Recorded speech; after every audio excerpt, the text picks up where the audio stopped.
Thank you so much for joining us tonight.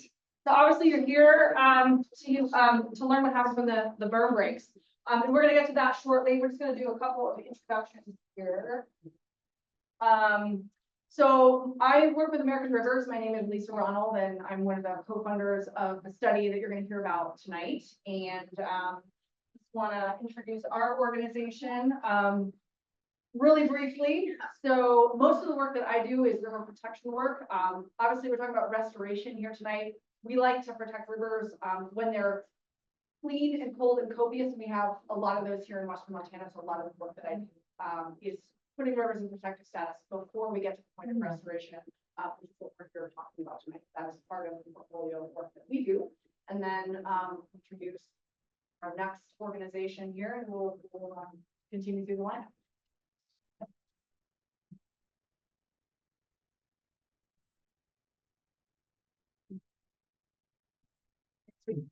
Okay, so my name is Hannah Atkins. I work with MontPIRG. For those of you that don't know who we are, that is the Montana Public Interest Research Group.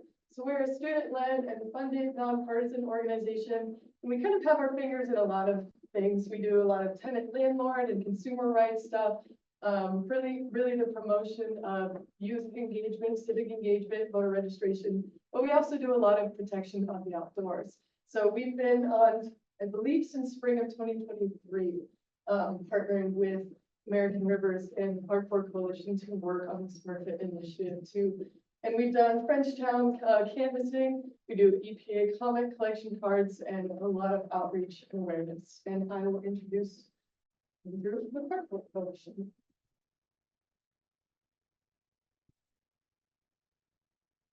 Thanks, Hannah, and thanks everybody for showing up. It's awesome to see this many people come out to Alberton. So I'm Andrew Porter. I'm the legal policy director for the Clark Coalition. We also helped co-fund the study that we're going to talk about tonight. Who is the Clark Coalition? So we're a nonprofit organization who's dedicated to protecting and restoring the Clark Fork Basin. We've been around since 1985, and interestingly, Smurfit-Stone is sort of a full circle issue for us. We were founded largely due to concerns about how the mill, when it was operating at Smurfit-Stone, was impacting the river resource. And so really a grassroots group that was formed out of not just that issue, but several issues related to water quality and water quantity in the Clark Fork Basin. And when the mill closed ultimately in 2010, obviously we were interested in seeing what kind of remediation and restoration was going to occur for this site. And I'm just gonna, before we get into the presentation tonight, give a little brief, I'll try to keep it super brief, background about the Smurfit-Stone mill site and what it is for folks who might not be as familiar. So the mill site is located, I'll try to get out of the way here, about 11 miles downstream of Missoula, right near the community of Frenchtown. Here it is. You can see it's right on the Clark Fork River. The mill operated beginning in 1957 and then closed in 2010. During its lifetime, it was obviously a huge boost to the local economy in Missoula County, specifically Frenchtown. Really good, high-paying jobs. They produced, it was a milling, pulp and paper mill site, so they used the process here to produce ultimately about 2,200 tons per day of this liner board material, so the material that's used to make cardboard boxes. Within that 53 years of operation, though, there were obviously some environmental consequences that went along with the process. And sort of interestingly, because they began operating in 1957, this was in an era where we didn't have the environmental laws and regulations that we do today. So as a result, they produced a lot of waste, and a lot of that waste ended up directly in the river when they first started operation. It's really a staggering amount of waste produced over the lifetime of this operation. So over the lifespan of the mill, they produced approximately 300 billion gallons of wastewater. So just to be clear, that wastewater is no longer stored on site, but all that wastewater was designed to go somewhere, and their wastewater treatment ponds were used a process called rapid infiltration. So they basically put that water out on the landscape into their holding ponds and allowed it to seep into the sediments and the groundwater and eventually the Clark Fork River. They produce around 800,000 tons of sludge, so that's the dry byproduct of the pulping and milling process. Approximately 5.3 million cubic yards of mill waste. And then we're really concerned here specifically about the bleached pulp. So they did use a bleaching process for a good chunk of the mill's operating lifespan.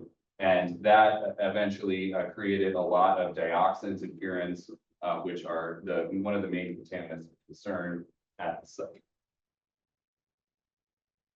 This is just a list of those contaminants that have been found out there at the site and are of concern. Again, dioxins and furans are probably at the top in terms of impacts to human health and the environment, but also co-planar PCBs, lots of heavy metals like arsenic, and manganese is a huge problem also at the groundwater site-wide. Due to some really interesting work led by Montana Fish, Wildlife, and Parks, shortly after the mill closed, they found dioxins, furans, and PCBs in the fish tissue in the Clark Fork River adjacent to the mill site. And that ultimately led to a fish consumption advisory that stretched for that section of the Clark Fork and has subsequently been extended for the Bitterroot River confluence with the Clark Fork all the way down to the Flathead River. So what did they do with all the waste that was produced through the process? It was stored on site, but this site is largely in the floodplain of the Clark Fork River. And again, this mill was operating in a different regulatory framework, so they didn't have the same requirements in terms of storing hazardous or toxic waste. So these, the waste that was generated was stored in unlined ponds that sit. Some of them are in the floodplain themselves, and some of those ponds are actually in contact with groundwater. There's a number of waste dumps, settling basins, and landfills at the site too that again are unlined. We were largely unregulated during their lifetime. So those are a big concern when it comes to cleanup. The total amount of waste equals about 1,000 acres at the site. And the only thing that's separating the bulk of the site here is a berm. And it's we know that this berm was not designed to be a flood control structure. So there are concerns, and there have been concerns for a long time about the integrity of the berm. We know that it's riddled with cracks, fissures, rodent holes.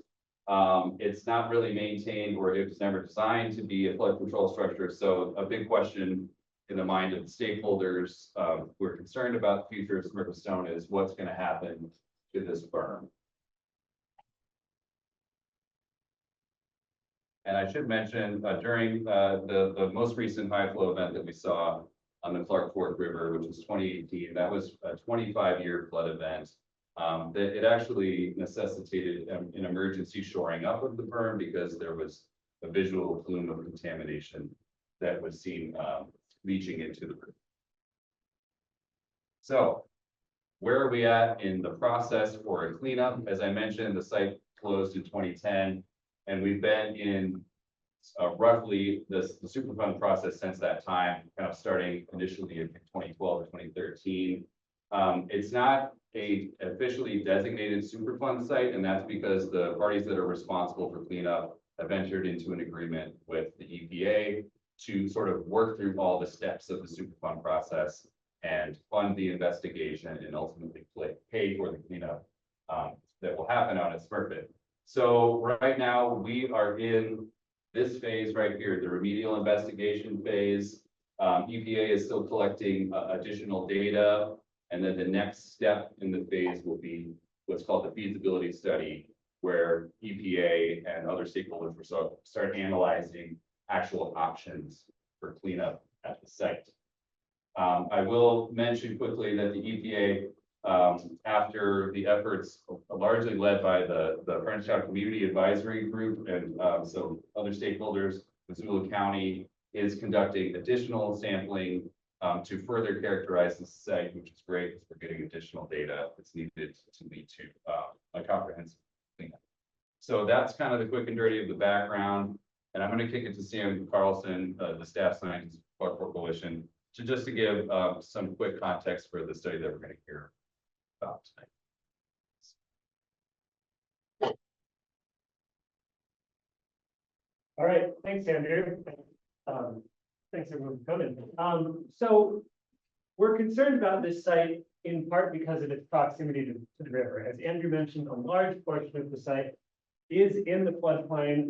The whole reason it was developed as it was so the wastewater could be disposed of by settling it, leaching it into the coarse rock material that makes up the floodplain of Clark Fork. And so that brings us to a couple of specific pathways of concern, ways in which this contamination could get into the Clark Fork River, or maybe is getting into the Clark Fork River.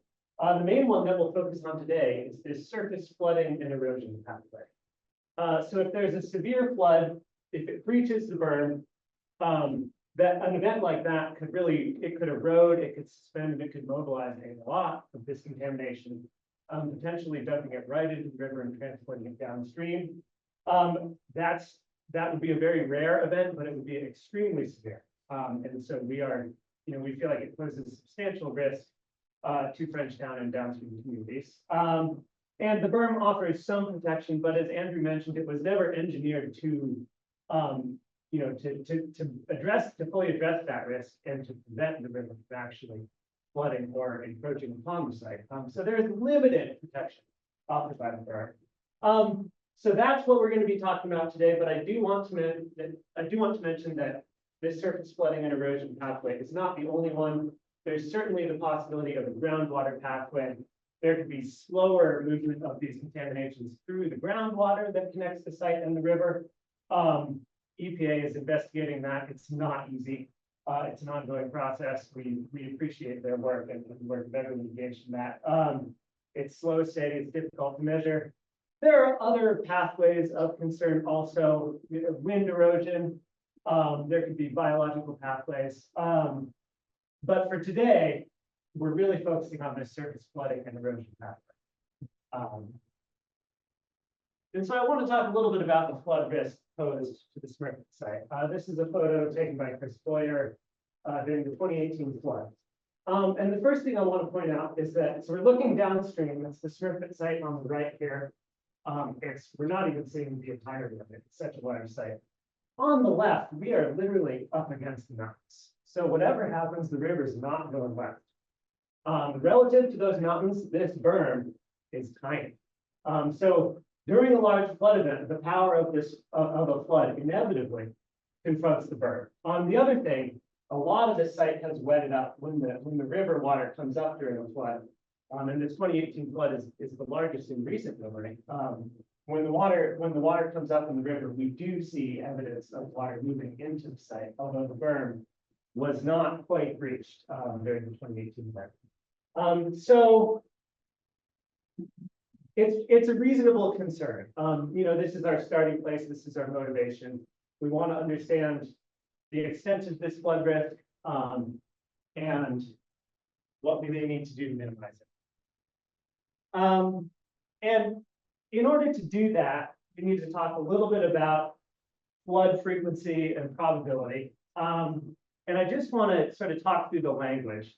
And so everyone's probably familiar with describing a flood by its return interval, right? Like, the such and such was a 100-year flood. Or a smaller flood might be a 10-year flood, or an absolutely massive flood would be a 500-year flood.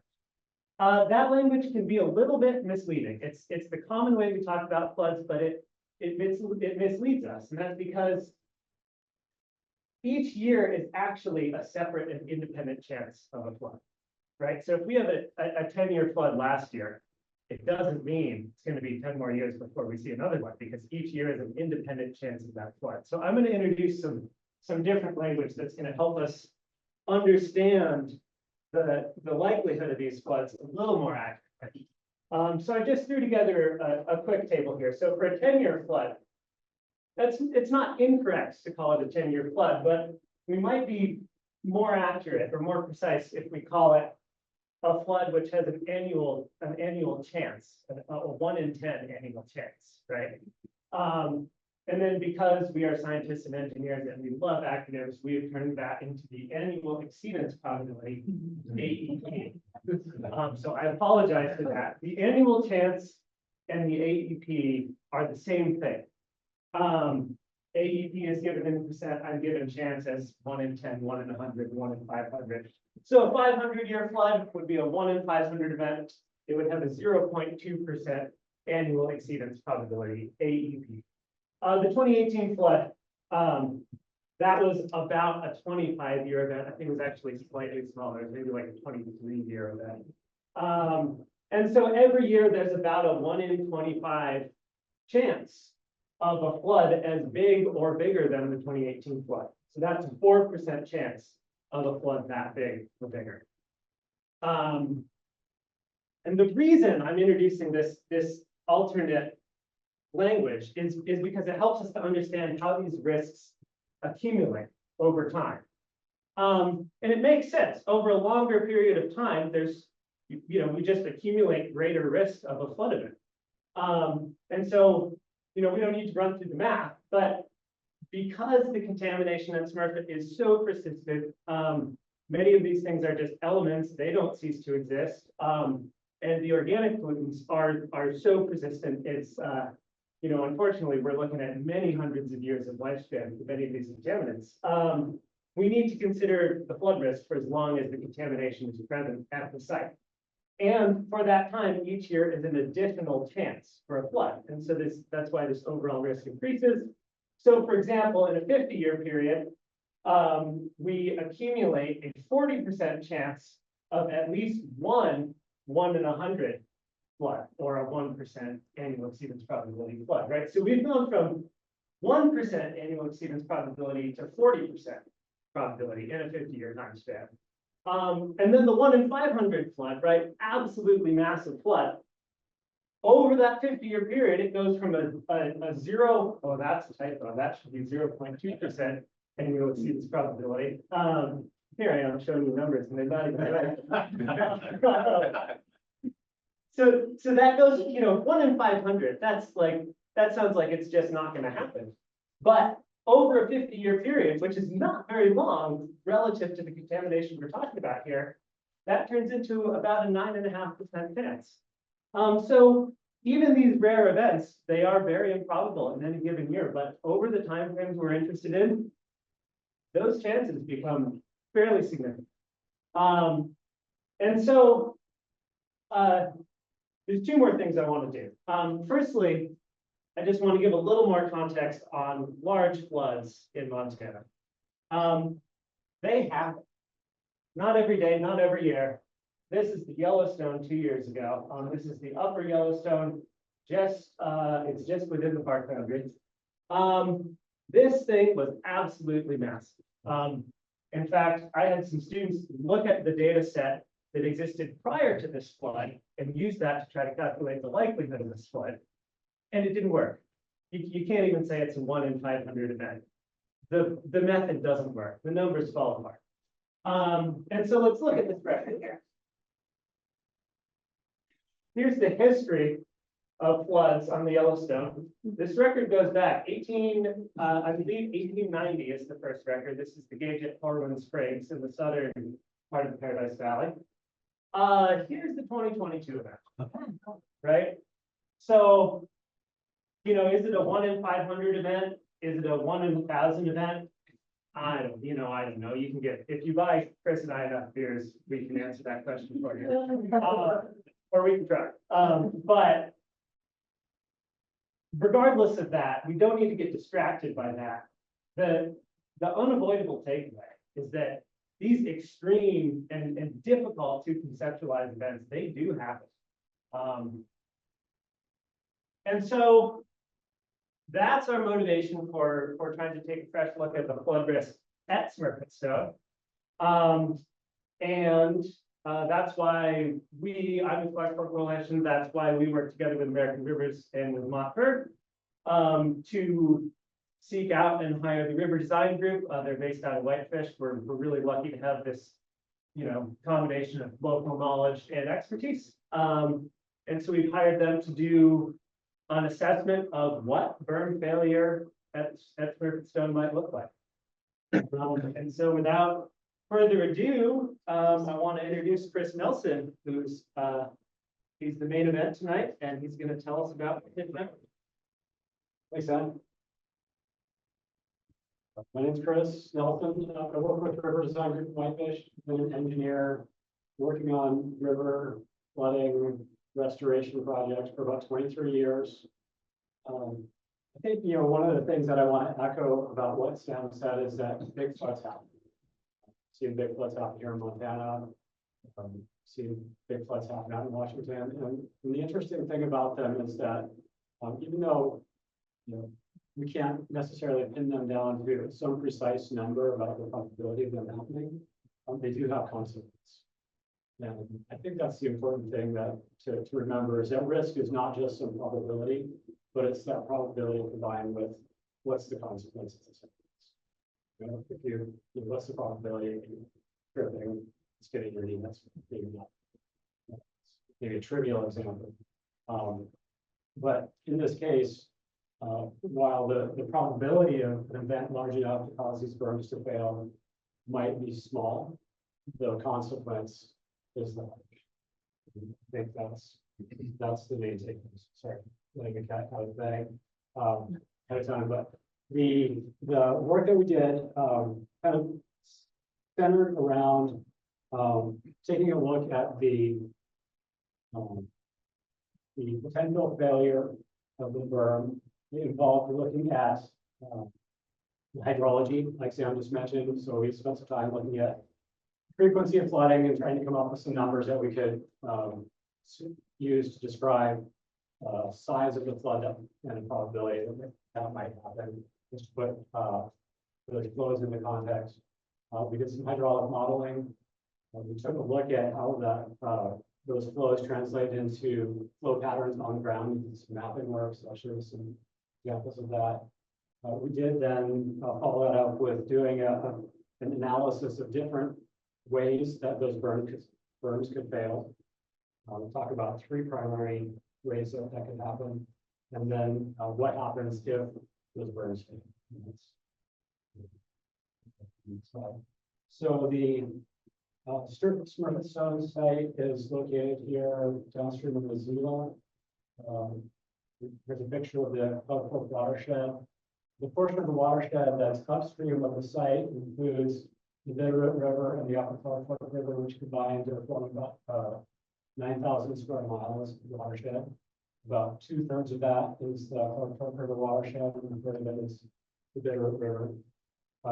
Elevations range from about 10,400 feet in the Denver Mountains down to about 2,600 feet at Alberton. And then on down to roughly 2,000 feet. A couple of important features to note. So the site is located in Frenchtown here in Alberton. We're close to St. Regis down in Thompson Falls, where there's a reservoir, two more reservoirs before it gets down to the Columbia Lakes. That's kind of the about.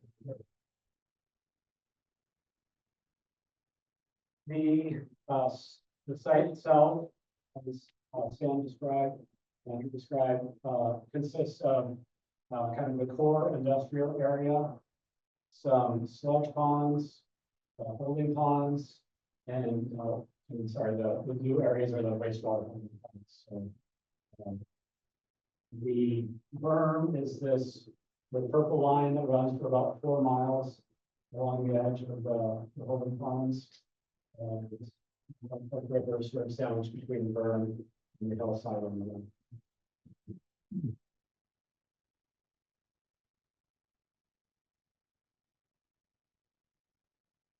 Following up on Sam's notes on historic flooding. So here are some pictures of Clark River flooding going back to the late 1800s, early 1900s. I believe most of these, well, all these pictures are from 1908.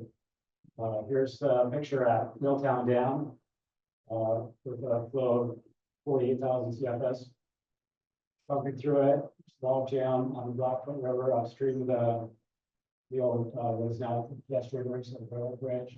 And here's a house getting carried down the river. So immense power of water. What's interesting is, looking back, there are some records in the Missoulian, what was then known as the Daily Missoulian, that suggests that that 1908 flood may have actually happened for a similar flood, but of similar size may have actually happened in 1887. And some marks on the old grist mill of this block that were within about an inch of each other with the 1908 flood.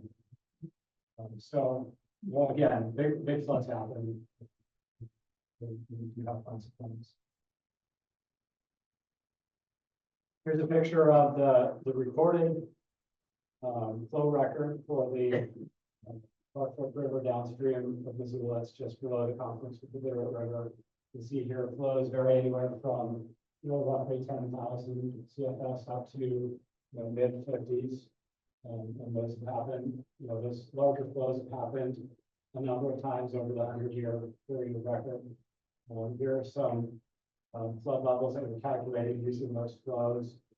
10-year event or 10% annual chance exceedance event of about 48,000 CFS.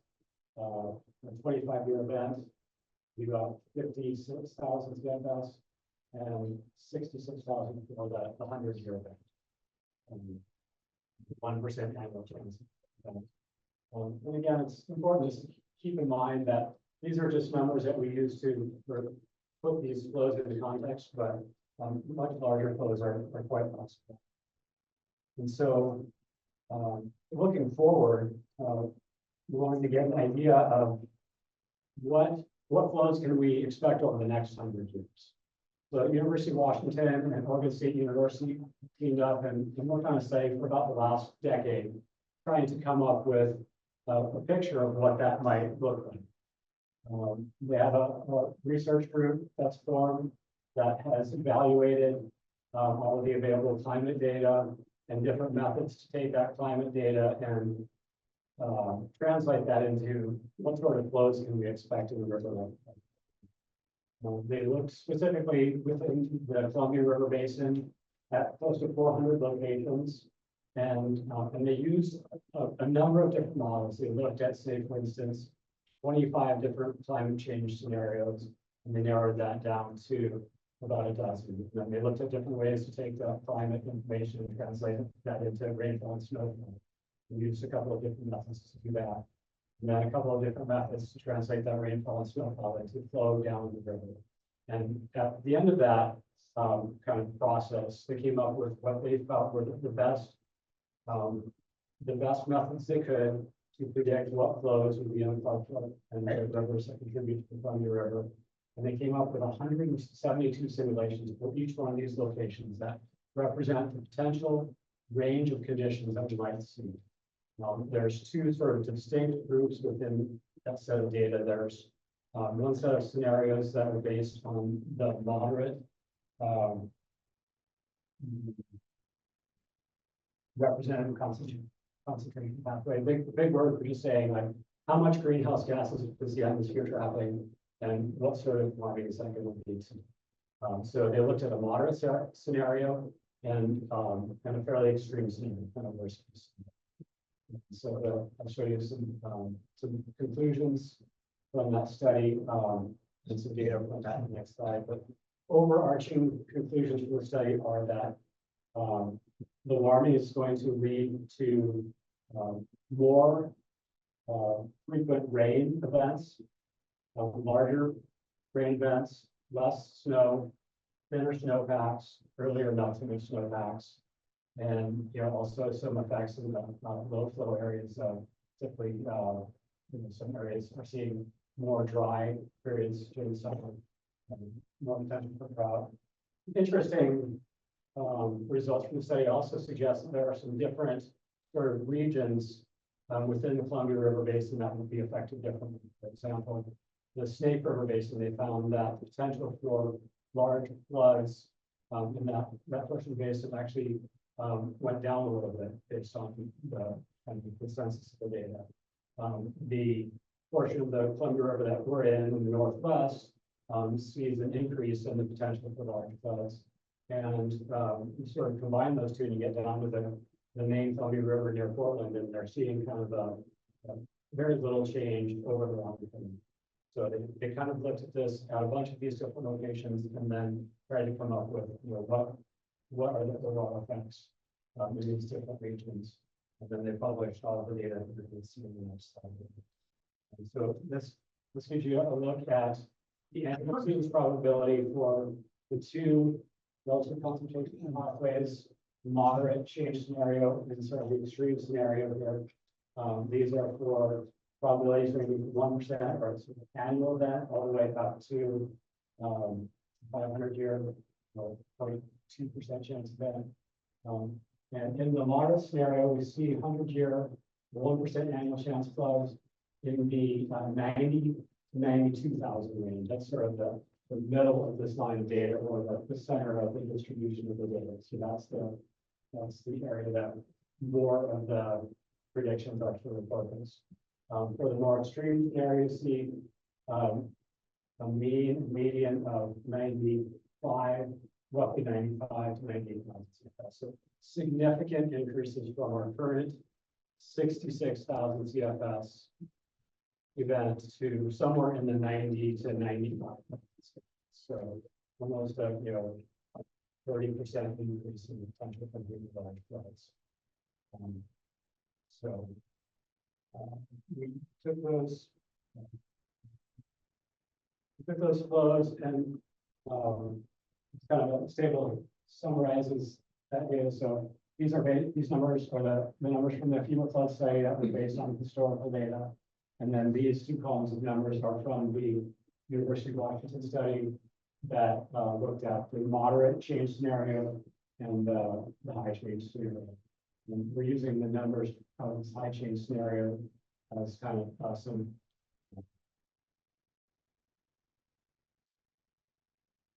examples of what we may see in the future.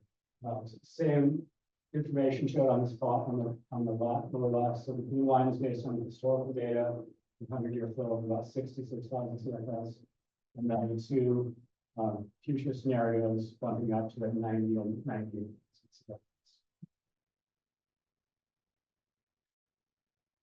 So we took that flow information and then used the recently completed FEMA flood insurance study hydraulic model. So this is a computer simulation that takes information about the ground, the river channel, and uses that information to predict how high the water is going to get and how fast it's going to be flowing through the site. So this is the stone container site. This is a hill shape of the ground that was picked up by aerial LiDAR.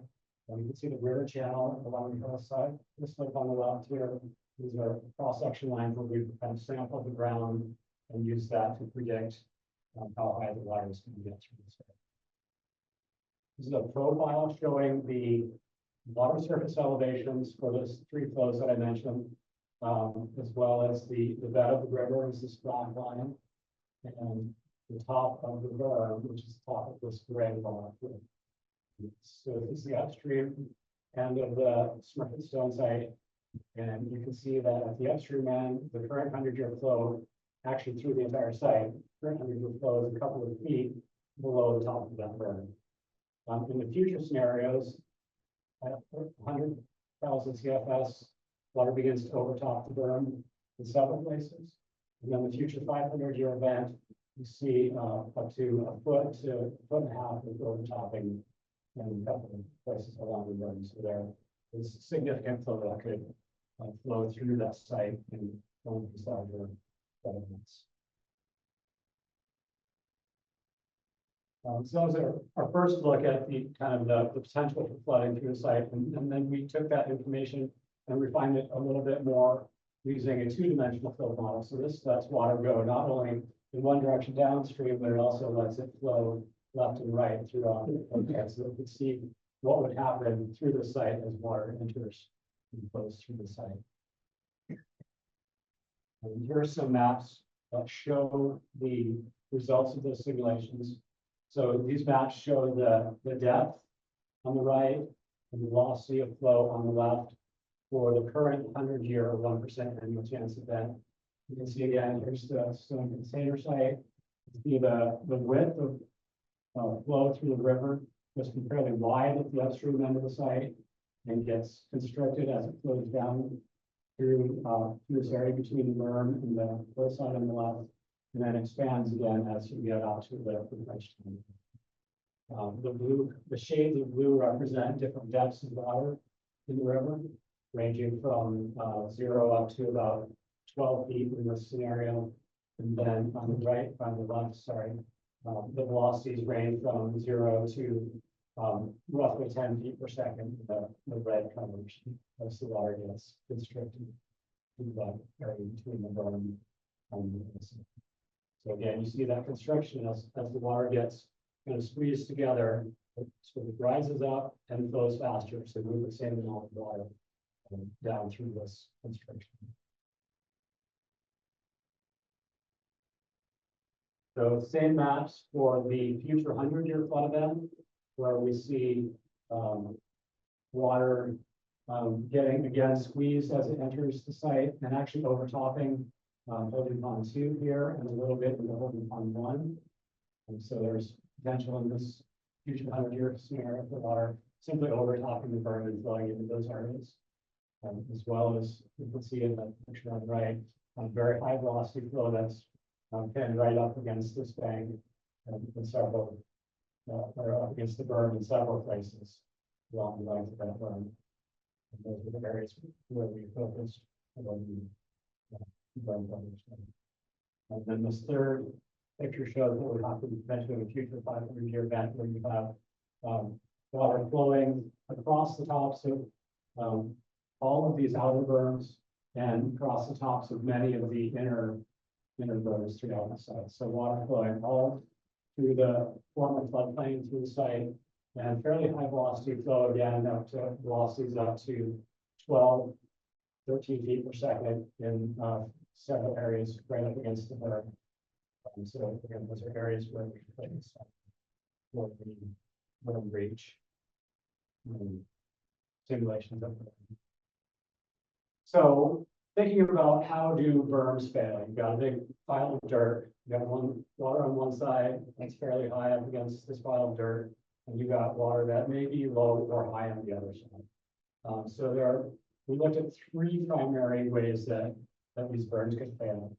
The first one is a piping failure. So that's where you have water up against the berm and you have maybe some water on the inside, and somehow water finds its way from the inside to the outside or the outside to the inside through a crack in the berm, through a rodent hole, maybe along the edge of a former wastewater pipe that penetrates through the berm. Somehow water finds its way in or out of that. And as it does that, it carries some of the finer grained material with it. And eventually sort of sluices out a hole. You know, like if you took a garden hose and pointed at the ground and let the velocity of that water kind of eat away at the ground. That's what would be happening with pipe failure. And as that hole enlarges, it actually causes the upper part of the berm to slump into that hole that's created and fail, with water then to be flowing in or out of the area beyond the berm. The second method that we looked at for the potential berm failure is a mass wasting failure. So that's where you have high velocity flow up against the berm, typically on the riverside, that would be sort of eroding away at the outside of the berm. You think of it sort of like a bank that erodes the bottom part of the berm, and then the outer part of the berm slumps into the river and gets carried off downstream, and the full berm pass back and forth, and as that water flows in and out, right and south, so it creates a large flow. Third way that berms can fail is overtopping failure, where you have water flow, gets up to the top of the berm and flows over the top, and all of a sudden it's cascading down the backside of that berm, which wasn't designed at all to prevent erosion, and quickly erodes from the inside to the outside Again, less water flow in and out, and then like and stuff. The literature that we looked at, we used to predict how wide the failure would be in terms of from the point where the failure occurs, how wide along the length of the berm does that hole get? And that parameter can be predicted based on the height of the berm. So you can see that the berm heights ranging from 8 to 17 feet will result in berm reach widths ranging from roughly 200 to 500 feet. And one interesting and important factor to consider is how fast does that happen? Does that take an hour or a day or a week? And what the literature suggests, based on failures that have been analyzed, based on historical data, that based on these heights and the type of material in these berms, the failure could happen very quickly in a matter of hours, 2 hours. So something like this happens in the middle of the night, you could have this gaping 500-foot wide hole in the berm for 8 hours before anybody even knows it's there. Yeah, that's potential for damage. So I think one important thing to note here is that there are a lot of different ways that these berms can fail. They can be associated with different flow levels, and they can also happen in different locations. So in order to sort of simplify this to a point where we could actually run some model runs and get results, we had to sort of come up with what we thought were some reasonable simulations. And what I would like to think of the simulations as sort of bookends. The piping failure, we ran at a fairly low flow because that's something that can happen even if the water doesn't get over the top of the berm. We ran that at the current meter flow level, which doesn't get to the top of the berm, but could still precipitate a failure. And we ran it for one location, but it could certainly happen in other locations. Piping failure can also happen for larger flow nets. The mass wasting failure, we felt like 100,000 CFS event, even though it doesn't actually overtop the berm in very many places, it has a tremendous amount of erosive power along the total, the outer edge of that berm, and so it would be more likely to cause a mass wasting failure. That's the scenario that we ran for that one. But again, that could potentially happen at a lower or higher flow. And then the overtopping scenario, obviously, you have to have the water get up high enough to overtop the berm.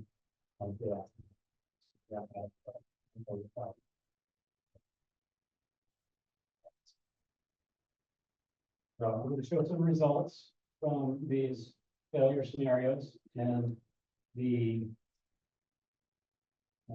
basically what you can see here is you can see this is a picture of, again, velocity. So that's the shades of colors. This is water flowing from the upstream end of the site down through the site and downstream to this French town. So you'll see the color change a little bit, not very much in this area. And this red bar is going to slide across, and that's going to show you the flow as the failure occurs down in this area near. We chose this point because there actually is a wastewater discharge pipe that's located in this place, in this location where water could potentially pipe through. So this first scenario is going to be piping failure first here, and allows about 200 CFS water into the components. I'm just going to play this for you, then we'll zoom in and look at the results in more detail. So let's see the red bar comes sliding slowly across there.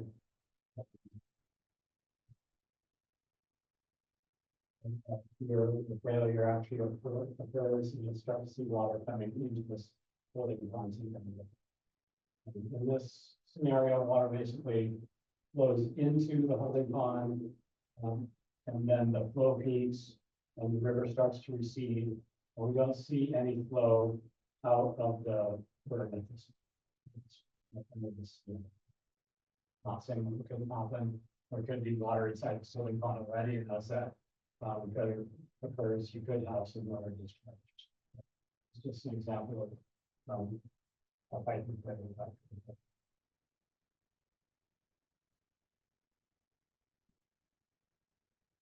Here's a zoomed in view of that area. So is the downstream and putting onto the water. The failure occurs right down in this area, and you see water kind of back its way into this area, and it's fairly low velocity, but maybe not, and not a terrible thing.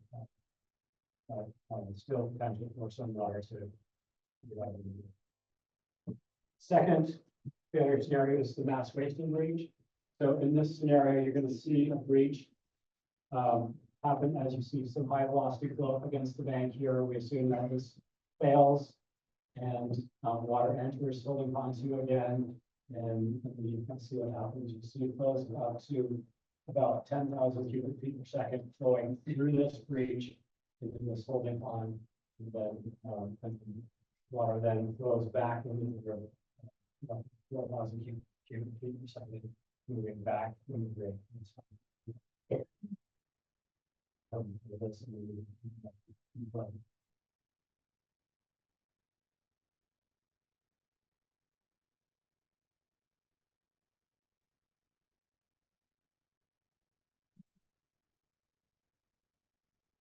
You see water entering, flowing around and flowing onto actually.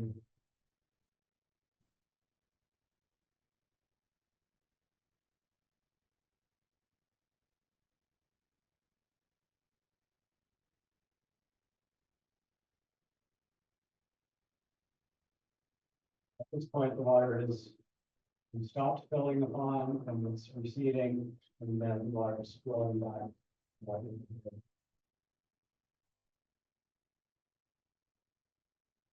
So here is kind of a zoomed in view of that holding onto. You can see the flow particles. See flow flowing downstream through the river channel and into the holding pond, and then generally circulating in the clockwise direction. You have water entering here, it's circulating around, and then it's in.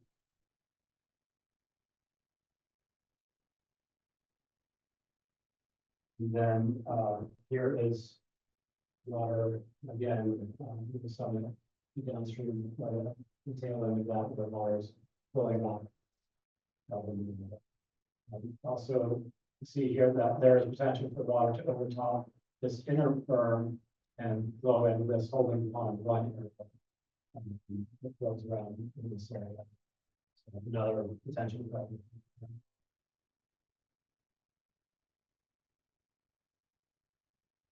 And then here's our third scenario where we have overtopping with 130,000 CFS in the river, future 500-year flood event.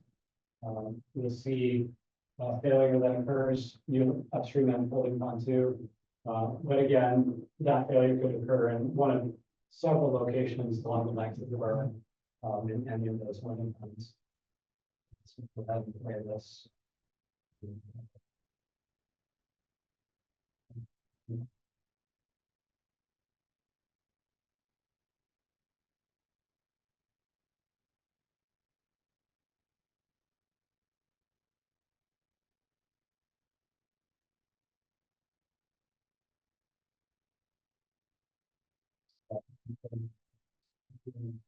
I've lost a flow of about 12 feet per second, flowing across the top of that berm.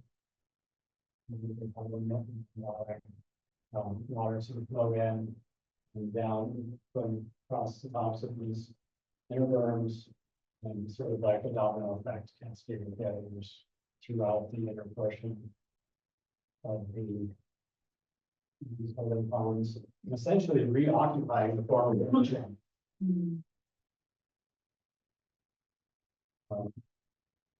In this scenario, we see flows about 24,000 cubic feet per second flowing through the site.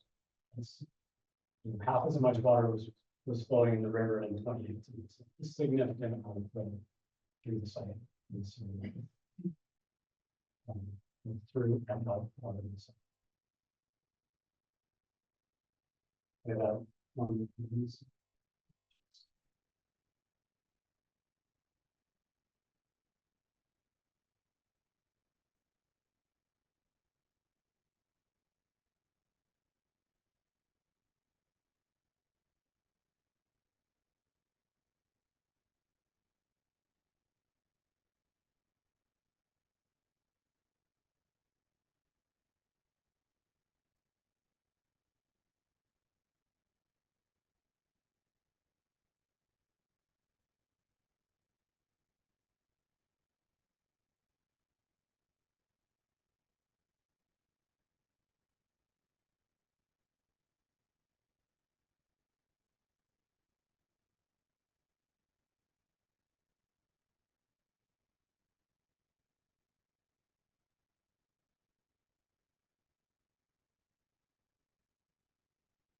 So that whole chain of failures occurs in about a 6 hour period of time.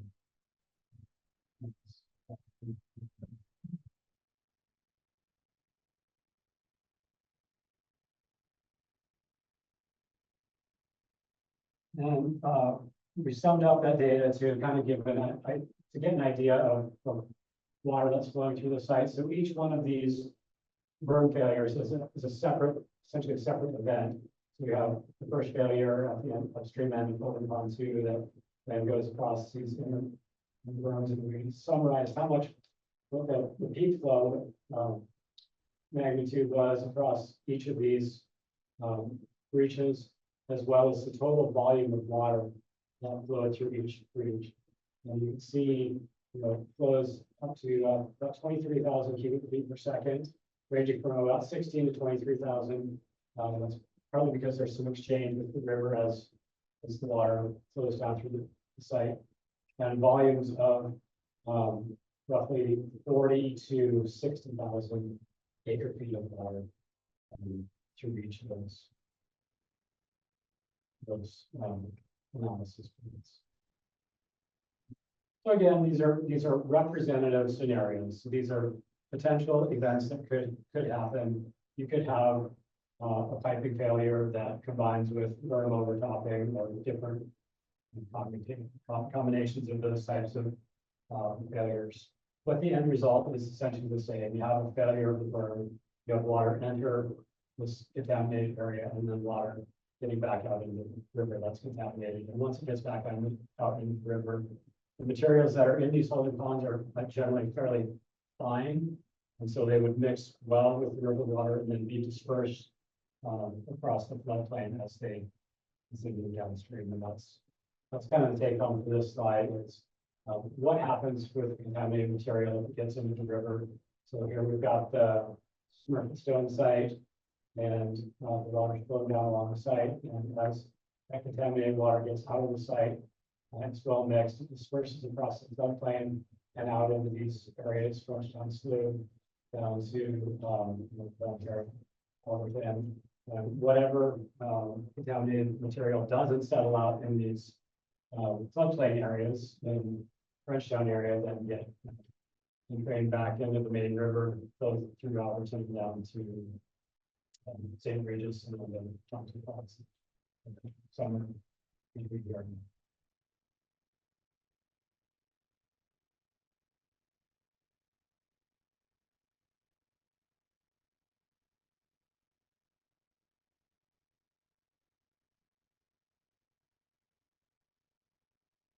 So, the last slide I've got. So If we have no more questions, I'll go into what you can do to stay involved.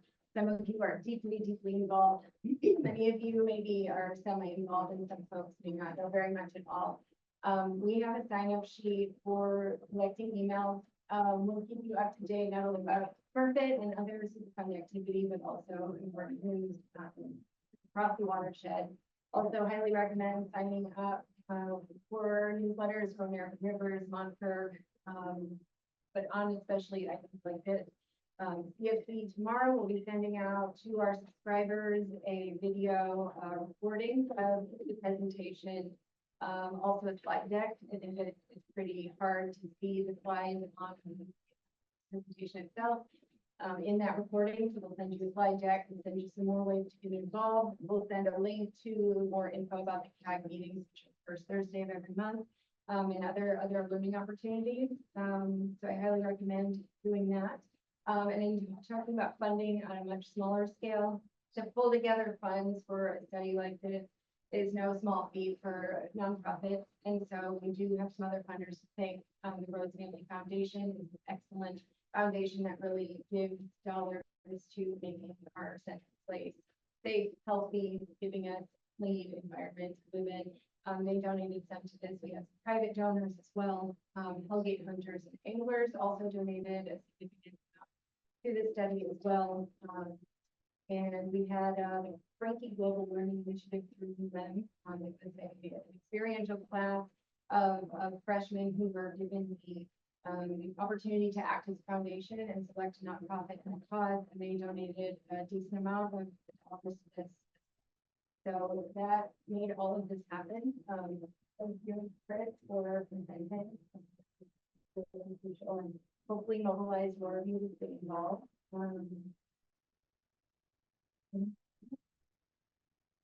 We get rid of them.